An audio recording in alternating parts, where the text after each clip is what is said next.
તો આજે છે જન્માષ્ટમી, તો આ સ્પેશિયલ દિવસ ઉપર આજે હું એક સ્પેશિયલ ડિશ લઈને આવી છું. આજે હું બનાવવાની છું રાજગરાનો શીરો. એને ફરાળી શીરો પણ કહી શકાય છે. આ રેસીપી જો તમે શ્રાવણ મહિનાનો ઉપવાસ કરતા હોય કે સોમવાર કરતા હોય શ્રાવણ મહિનાના, તો એમાં પણ બનાવી શકાય છે અને ખાઈ શકાય છે. આ રેસીપી બનાવવી એકદમ સહેલી છે. ફક્ત 3 થી 4 મિનિટમાં શીરો તૈયાર થઈ જાય છે અને એકદમ ટેસ્ટી લાગે છે.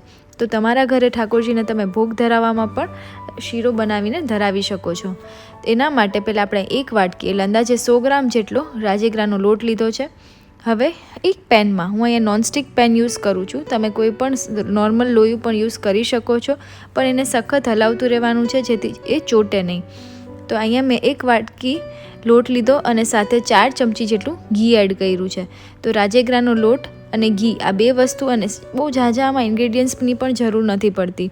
તો એક પેનમાં તમે 4 ચમચી ઘી એડ કરી દો, સાથે લોટ એડ કરી દો અને ધીમા ગેસ ઉપર એને સતત હલાવતું રહેવાનું છે જ્યાં સુધી એનો કલર બ્રાઉન ના થઈ જાય. સાઈડમાં મેં પાણી ગેસ પર મૂકેલું છે ગરમ થવા માટે. આમાં આપણે ગરમ પાણીની જરૂર પડશે, તો એ સાઈડમાં રાખેલું છે. ધીમા ગેસે આ રીતે શીરો બનાવવામાં અંદાજે 2 થી 3 મિનિટ થશે. તો આપણે એને એકદમ મિક્સ કરતું રહેવાનું છે.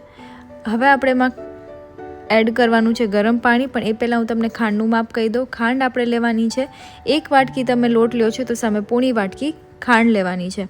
આ માપ ફિક્સ જ રહેશે શીરાનું. 1 વાટકી લોટ તો સામે પોણી વાટકી ખાંડ. કદાચ તમને ગળ્યું ઓછું ભાવતું હોય તો તમે અડધી વાટકી એડ કરી શકો છો, નકર જનરલ માપ આ જ છે. હવે તમને દેખાય છે કે શીરાનો કલર થોડો ચેન્જ થઈ ગયો છે. એ સ્ટેજ ઉપર આપણે ગરમ પાણીમાં એડ કરવાનું છે. ગરમ પાણી એડ કેટલું કરવાનું છે? તો 1.5 વાટકી જેટલું ગરમ પાણી એડ કરવાનું છે. જે વાટકીનું માપ તમે લોટ માટે લ્યો છો એ જ ખાંડ માટે લેવાનું છે અને એ જ ગરમ પાણી માટે લેવાનું છે. તો 1 વાટકી લોટ હોય તો સામે 1.5 વાટકી પાણી.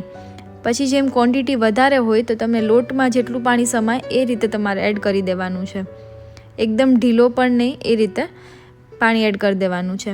એકદમ સરસ રીતે એને મિક્સ કરી લેવાનું છે. હવે કલર એકદમ ચેન્જ થઈ ગયો છે. હવે આ સ્ટેજે હવે આપણે એને ખાંડ એડ કરી દેવાનું છે. પાણી પણ એકદમ સોસાઈ ગયું છે. તો હવે આપણે ખાંડ એડ કરી દઈએ અને એકદમ સરસ રીતે મિક્સ કરી લઈએ, એટલે ખાંડ પણ ઓગળી જાય. મિક્સ કરતું રહેવાનું છે. મેં અહીં નોનસ્ટિક યુઝ કર્યું છે એટલે ચોંટવાનો પ્રશ્ન નહીં આવે. નકર જો તમે નોર્મલ પેન યુઝ કરશો તો તરત જ બેસી જશે, એટલે હલાવતા રહેજો. તો બસ હવે આપણો શીરો તૈયાર છે. હવે આપણે એને સર્વ કરી દઈએ. તો જન્માષ્ટમી સ્પેશિયલ શીરો તૈયાર છે. એલચી અને બદામથી મેં એને સર્વ કર્યું છે. આ રેસીપી ગમી હોય તો જરૂરથી લાઇક કરજો અને ચેનલને સબસ્ક્રાઈબ કરવાનું ના ભૂલતા. Thank you.